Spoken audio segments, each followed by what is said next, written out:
श्री राजपूत करनी सेना के संरक्षक लोकेंद्र सिंह कालवी आज ग्रेटर नोएडा पहुंचे, जहां पर उन्होंने डीएम सुहास अहलवाई से मुलाकात की। इस दौरान उन्होंने सरकार से मांग की कि पन्ना धाय के नाम पर मातृ दिवस यानी मदर्स डे मनाना चाहिए।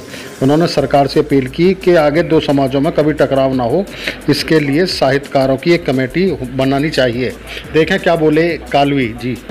इस चीज को विस्तार से आपके माध्यम से जन जन में पहुंचाना चाहता हूं कि आपसी संघर्ष कोई रास्ता नहीं है। मैं तो जो सोशल मीडिया पर जो चल रहा है, मैं तो इसी को रोकथाम करने की, मैं मीडिया सबको दिखा देगा।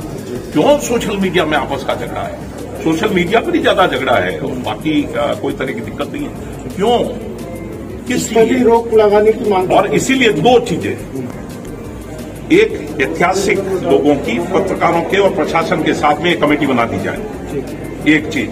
और दूसरी, सरकार की तौर पर पन्ना धाय के निर्माण दिवस पर अपने बच्चे को जिस दिन उन्होंने खत्म करवाया था, एक मातृ दिवस के तौर पर मनाया जाए। नहीं तो हमारे समाज के लोगों से मैं विनती कर रहा हूं, राजपूत करनी सेना से कह रहा हूं कि इस तरह का कुछ आयोजन रखा जाए। नाकाम है। और इसी चीज के लिए हम ये चाह रहे हैं, ऐतिहासिक तथ्यों पर एक कमेटी बना दी जाए जांच की, इतिहासकारों की ऐतिहासिक तथ्यों पर एक जांच कमेटी बना दी जाए। और एक पन्ना धाय जो हमारी मां के तौर पर है, एक मातृ दिवस, मदर्स डे जो है, उसको पन्ना धाय दिवस के तौर पर बना दिया जाए। मैं ये विनती करूंगा माननीय मुख्यमंत्री। गुर्जर समाज की तरफ से जो 2 दिन में जानकारी नहीं है। मैंने तो जब आपसे परसों मुलाकात करी थी, तब आपने पूछा भी था कि गुर्जर सम्राट को किस तरह से तौर पे है। मैंने कहा इस तरह से नहीं होगा। मैं पूछा भी था तो क्या होगा, ये आगे की बात है। अभी देखिए, इसीलिए मैं कह रहा हूँ, एक इतिहासकारों की एक कमेटी बना दी जाए। 2 पत्रकार हों, 2 प्रशासन के आदमी हों और 3-4 इतिहासकार हों, एक कमेटी बन जाए ऐतिहासिक तथ्यों पर जांच परख करने के लिए। कोई दिक्कत नहीं होनी चाहिए। दोनों समाज के लोग बैठे सब, में किसी समाज की जरूरत नहीं है। 2 पत्रकार हों, 2 प्रशासन के आदमी हों, 5-4 इतिहासकार हों, जैसा मध्य प्रदेश और राजस्थान में हो चुका है। तो फिर क्या दिक्कत है? वो तय कर दें कि ऐतिहासिक तथ्यों में क्या सत्यता है, क्या सत्यता है। अब आप क्या मैसेज देना चाहते हैं?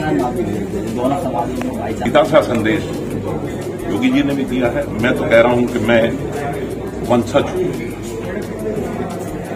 महाराणा प्रताप के वंशज के तौर पर मेरी रगों में दूध है पन्ना धाय का।